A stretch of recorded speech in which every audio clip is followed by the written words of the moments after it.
Hello everyone! Ito, nagising na. It's 4 o'clock in the morning. So, yan talaga yung wake up call ko para mag-prepare ng breakfast at saka babaunin ni Bunso. So, mahilig siya dito sa sliced bread na ang palaman ay Nutella. Yan yung kanyang breakfast, tapos coffee, and then yung baon din niya is sliced bread na may Nutella. And then yung lunch niya, depende kung ano iluluto ko. Pero ngayon, ang iluluto ko is hotdog. So, samahan niyo ako guys.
Ito nga pala yung baon niya, yung kanyang water, tapos yung kanyang sliced bread na with Nutella, at saka yung spoon and fork niya syempre.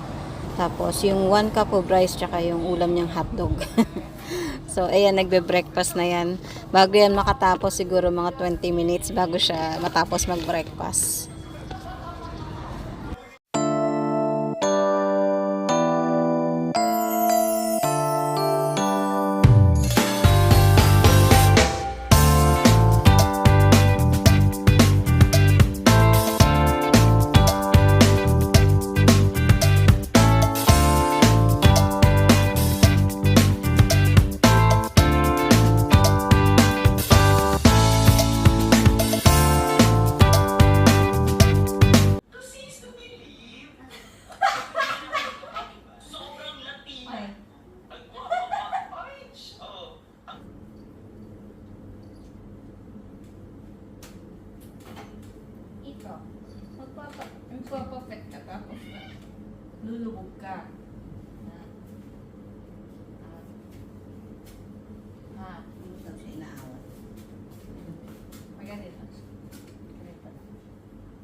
And syempre, kung si Bunso may baon, ako din meron kasi just in case may matagalan, mag-wait ako na matagal or may mga kailangan akong gawin, meron akong baon, hindi ako magugutom. Bawal magutom si Jayla.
Hi guys, hindi tayo sa work ni Bunso, katid lang natin sa kanya. Nakikita niyo ba ako? Madilim pa, magsi 6 o'clock pa lang, 5:57. 6 o'clock yung duty niya ngayon. So, baka umabot siya ng 3 o'clock or 4 o'clock. Sana umataw siya kasi kailangan niya ng kaperahan. Maraming bayarin. So, yun yung ating araw-araw na ginagawa sa pag may pasok si Bunso, Monday to Friday. Yun yung aking routine. And yun lang, bilang nanay, yun talaga, ikaw talaga mag-aasikaso sa lahat. Kasi yun din yung gusto kong ginagawa. Kasi ang tagal ko ding hindi sila nakasama, lalo na si Bunso. Yan, kaya bawi-bawi lang din. And yun lang yung magagawa natin, lalo't wala tayong work. And masaya yun na ginagawa ng mga magulang sa kanilang mga anak, yung pagsilbihan sila at yun, hindi talaga maaalis yun sa pagiging nanay, yung asikasuhin yung anak. So sana soon nandito na rin si Janjan tsaka si Staris para magkakasama na kami and makatira sa isang bahay. Gusto ko rin makasama yung mga anak ko bago man lang akong mawala sa mundo, makapag-spend time ako with them. Dahil wala na akong ginawa sa buhay ko simula nung isilang ko sila, kundi mag-work. And ito, as I age, gusto ko naman more time with them, na yung talagang maaasikaso ko sila. And sana bigyan pa ako ni God ng lakas and makasama ko pa sila at ang apo ko ng matagal. So medyo maulan-ulan ngayong araw na to. Sinimulan ng umaga, ng kagabi ata to nag-uulan kasi si Lucky hindi mapakali. So uwi na ako para makatulog kasi kulang ako sa tulog. Bitin na yung tulog ko. 3 hours lang po yung tulog ko kasi ewan ko ba kung anong meron sa ulo ko, sa isip ko. Hindi ako mapagkatulog kahit uminom na ako ng sleeping pills. So past 12 na yata ako nakatulog, tapos gumising ako ng 3 o'clock. Kaya ang sakit ng ulo ko. So, kailangan kong bumawi ng tulog. Hindi tayo makakapag-exercise, makakapag-walking ngayon kasi nga umuulan. So, I'll see you at home guys and I'll see you next video. And sana nandiyan kayo palagi to support my channel. And subscribe lang po sa mga bago na ngayon and welcome po sa akin channel. And sa mga hindi pa po nakaka-subscribe, subscribe lang po. And at the same time, mag-like po kayo, share, or comment below po para mapasyalan ko po yung mga channel ninyo. Maraming salamat po sa lahat and I'll see you again next video. Bye!